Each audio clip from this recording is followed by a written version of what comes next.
Today, I'm going to talk about knives.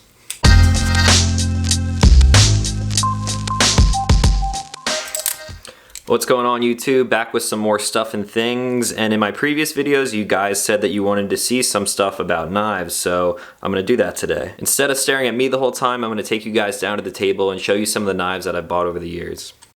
So here's some knives that I picked out to show you guys. These are some of the most unique knives that I have, some of the most carried knives that I have, and some of the knives that just mean the most to me. But first, let me show you how I became interested in knives in the first place.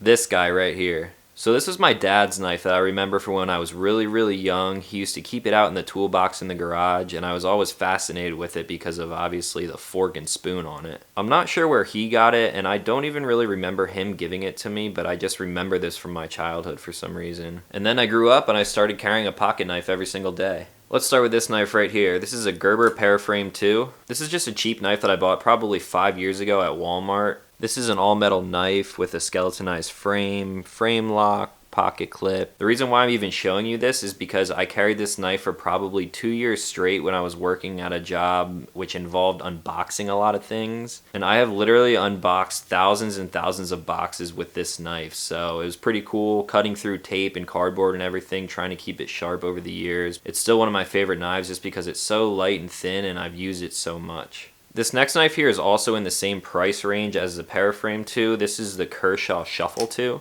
This is a Tonto blade 8CR13 MOV with a Kershaw black wash. It has this kind of scallop scales, which I believe are FRN. I'm not exactly sure on that, but it feels very similar. And in the back here, it has a bottle opener with this little flat blade, which you could use as a screwdriver or just a little pry bar. But the thing that I like the most about this blade is how it fits in my hand. Even though this blade is so small, because of this front finger choil here, you can get a full hand grip on it and it just feels really good. Next up in the line here is the Spyderco Tenacious. This blade is one of my favorite EDC knives because it only costs about 30 bucks on Amazon, and the thing I like about it is the full flat grind that Spyderco puts on a lot of their knives. This type of grind is awesome for pretty much everything, where you're slicing paper, opening letters, opening packages, prepping food, pretty much anything that you want to do with this type of blade, it'll do it pretty damn well. This has a 4-way position pocket clip, which means you can carry it tip up, tip down, left and right side, which is awesome. This one is also liner lock with G10 handles. Next up is this knife, and the only reason I'm showing it to you is because I'm indifferent about it. The reason I'm indifferent about this knife is actually because of the quality of the knife.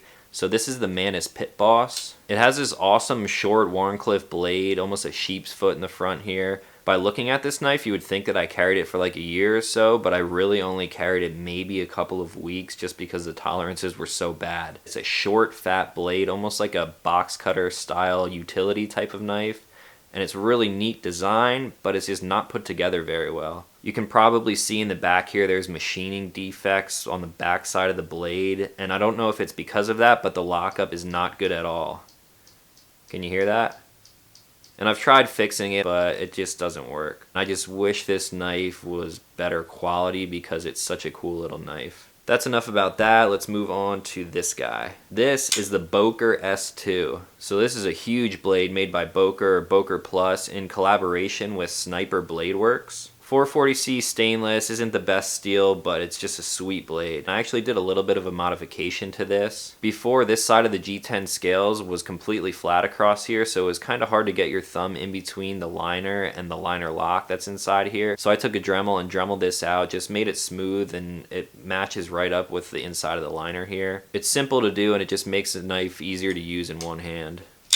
It does have a pocket clip that's positional both up and down, only on the right side though. I don't carry this a whole lot because it's a big knife. It's like carrying a kitchen knife in your pocket, but it is a sweet blade and definitely one of my favorites. Alright, next up is this knife, which I showed you in the beginning, and I'm going to catch some heat for this, but whatever, I know you guys are going to be interested in it anyway. This is what looks like a Benchmade 42, but it's a clone.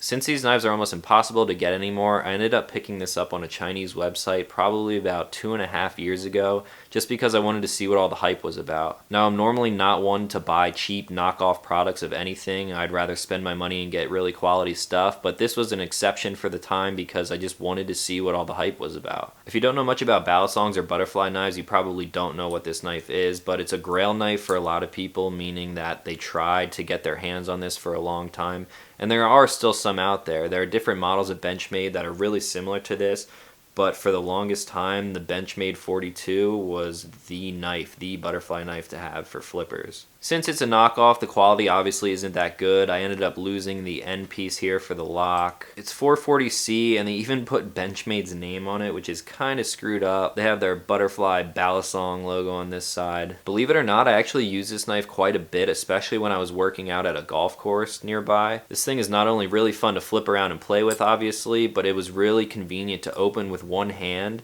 and then do things with the other hand. So when I'm driving around in a golf cart trying to open up sprinkler heads that aren't coming up because the grass overgrow them, I can still drive, flick this thing out, pry them up, and then just keep going. So that was one reason why I use this a lot. And overall, it's a pretty good knife, even though it is a replica. And before I move on to this knife, I might as well talk about legality of things. In the state of Pennsylvania, these knives, Balisongs, butterfly knives, were deemed an unoffensive weapon in a court case that I believe was Miles versus Commonwealth of Pennsylvania. I'm not exactly sure on that, but as far as I know, it is legal to carry these, and it's just a tool, so I mean, if you're smart about it, you shouldn't run into any trouble. Obviously, you don't want to be flicking it around in public and doing tricks and stuff like that, but that's not really what I did when I was carrying this. Now, let's talk about the more illegal thing to have in Pennsylvania. This is the lightning out the front knife.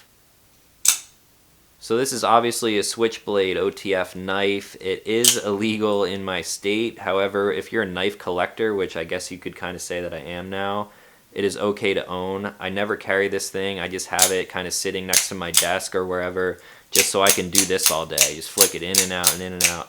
It's just fun to play with, which is what I do with most of my knives anyway. I do use them on a daily basis, especially the one that I'm carrying right now. But more often than not, a lot of guys who do carry knives just use them as kind of like a fidget toy. So this could actually be considered a budget blade too. I believe it was about $30 on Blade Ops or Blade HQ, one of those websites. It's 440C, I believe. It's not anything real quality, but the action itself works really, really well. I don't believe you can get them anymore, but this is just a really sweet knife. I wish the law allowed me to carry this where I'm at, and I know some people can in other states, or if you're military personnel.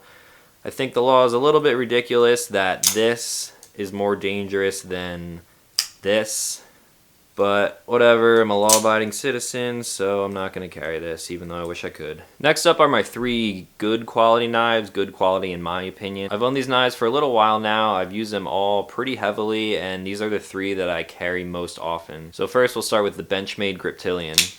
I got this knife for Christmas 2 years ago, and it's definitely my first really good high quality blade. Granted, it's no custom, it's no Hinderer, Chris Reeves, Sebenza, and all those big high quality knife makers, but this is a really good production knife. It's a hollow ground 154 cm blade. I believe these are FRN handles, reversible pocket clip, but the best thing about these knives are the axis locks. This is the axis lock made by Benchmade, and it is one of the smoothest, most fun to play with locking systems on a pocket knife out there. If you've ever picked up a Benchmade that has an axis lock, you know exactly what I'm talking about. It's super easy, one-handed opening and closing.